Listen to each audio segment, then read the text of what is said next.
خوږو ماشومانو د لنډې دمې څخه وروسته بیا هم ښه راغلاست. دا که په انلاین ډول یاست او که په حضوري ډول یاست، کور مو ودان چې بیا هم زموږ سره مل یاست او زموږ پروګرام ته ولاست.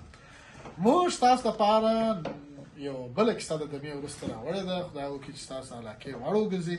په دې کیسه کې څه دي؟ په دې کیسه کې ستاسو لپاره هغه څه دي چې ځینې خلک یو څه په لاس ورسي او بیا د هغه شکر نه ادا کوي.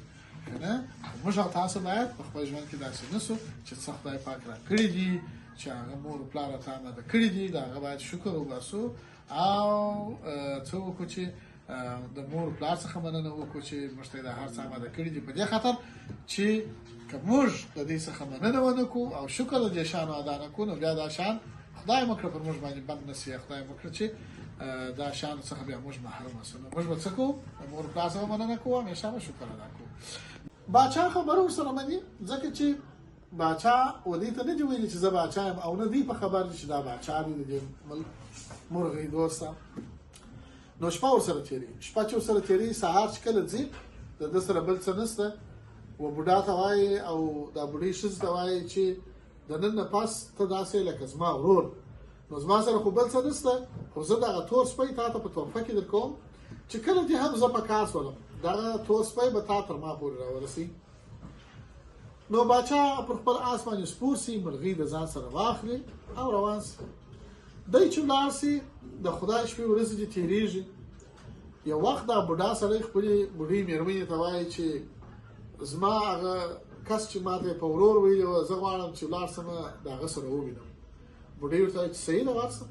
نو بیا دی څه کوي چې دا تور سپي ته وایي چې درځه ما ته هغه سړی راوښوه چې ما ته یې په ورور ویلي دي او ما ته یې ځای نه دی رامعلوم، ته به ځای راوښیې. نو سپی هم د مخه کېږي او بوډا به پسې کېږي. د ډېر مزله څخه وروسته بالاخره سپی ځي د باچا هغه قصر ته درېږي. اوس نو هلته د باچا ډېر هغه چوکیداران دي، باډیګارډان دي، ډېر خلک دي، خو هغه په دې خاطر چې دا سپی پېژني چې دا خو د باچا نازولی سپی دی، نو ځکه دا بوډا ته هم غږ نه کوي چې ته چیرې ځې. اوس بوډا حیران دی چې دا سپی چیرې روان دی او دا چوکیداران ولې ما ته غږ نه کوي. خو بالاخره سپی ځي د باچا هغه قصر ته ننوځي او د باچا هغه مخ ته بالاخره درېږي. کله چې د باچا هغه مخ ته سپی ودرېږي، نو بوډا چې باچا ته وګوري، یو دم بس هغه په اصطلاح د تعظیم غوندې داسې ورته ودرېږي چې باچا سلامت، زه نه یم خبر چې دا څه کیسه ده، خو زه دا سپي دلته راوستم. نو باچا ورته وایي چې زه هم هغه سړی یم چې تا ما ته د شپې ځای راکړی و او زما مرغۍ دې راپټه کړې وه او ما ته دې بیا ښه صحیح سلامته را تسلیم کړم. نو ډېره مننه ځینې کوي او باچا واده ته هم د شپې مېلمستیا ورکوي. کله چې د شپې مېلمستیا ورکړي، په دا سهار چې کله بوډا رخصتېږي د خپل کلي پر لور، نو باچا سلامت را ولاړ سي، ده ته دغه یو کډو، دا غټ ژړ کډو، دا ورته په تحفه کې ورکړي. ده ته چې په تحفه کې دا ژړ کډو ورکړي، بوډا ته چندان خوند په زړه کې ور نه کړي چې اوس ګوره ستا په دومره غټه باچایي کې تا ما ته ژړ کډو راکړي، هغه هم دومره دروند دی چې زه یې وړلی نه شم. نو بالاخره دی دا ژړ کډو را اخلي او د کور په طرف را روانېږي. نو هدیه جان او عباس جان انشاءالله ستاسو خو نو غوږ دی که نه؟ ډېر ښه ډېر ښه. نو دی څه کوي چې کډو راوړي، را اخلي چې ډېر دروند دي، مزل مزل مزل کور ته رارسېږي. کله چې کور ته رارسېږي، خپلې بوډۍ مېرمنې ته مخ ته درېږي، هغې ته وایي چې دا دې واخله، دا دې هغه ورور چې ما ته ویلي و هغه ستا د لیور کډو دی چې ما ته یې په تحفه کې راکړي. داسې د پسخان په ډول یې غورځي، هغه خوا ته یې خوشي کوي.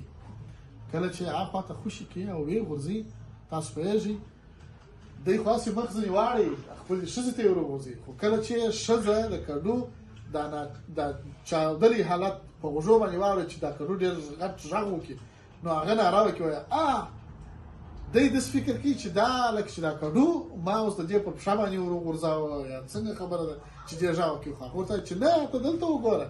کله چې بوډا ګوري، هغه کډو چې کله نس یې سره مات شوی دی، په نس کې ټول سره زر، خزانه، لال او جواهر او داسې ډېر غټ غټ په اصطلاح هغه جواهرات پکښې کي، چې بیا بوډا او بوډۍ ډېر خوشحاله سي او د خدای پاک شکر ادا کړي.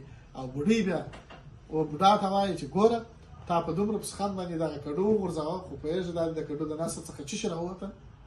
نو بیا بوډا چې دی د خدای پاک ډېر شکر ادا کړي، په خپل ژوند شکر ادا کړي او هغه طلا جواهرات چې دوی ته په لاس ورسي په هغوی باندې خپل کور جوړ کړي آباد یې کړي خپل ځانونه په آباد کړي او ښه خوري ښه څښي او ښه ژوند کوي.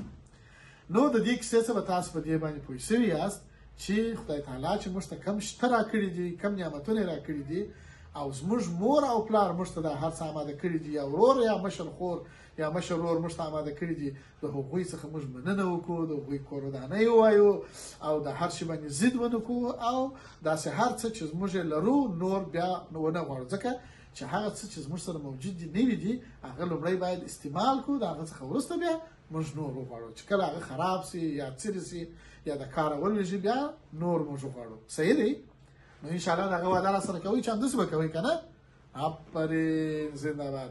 نو خوږو ماشومانو دا چې په انلاین ډول زموږ سره ملګري یاست او که دلته په حضوري شکل زموږ سره تشریف لرئ ناست یاست ډېره ډېره مننه د راتګ څخه مو کور مو ودان تر بیا پورې چې انیس کاکا ستاسو په درانه چوپړ کې حاضرېږم تر هغه پورې ما ته اجازه راکړئ او زموږ ټوله ټیم ته اجازه ورکړئ.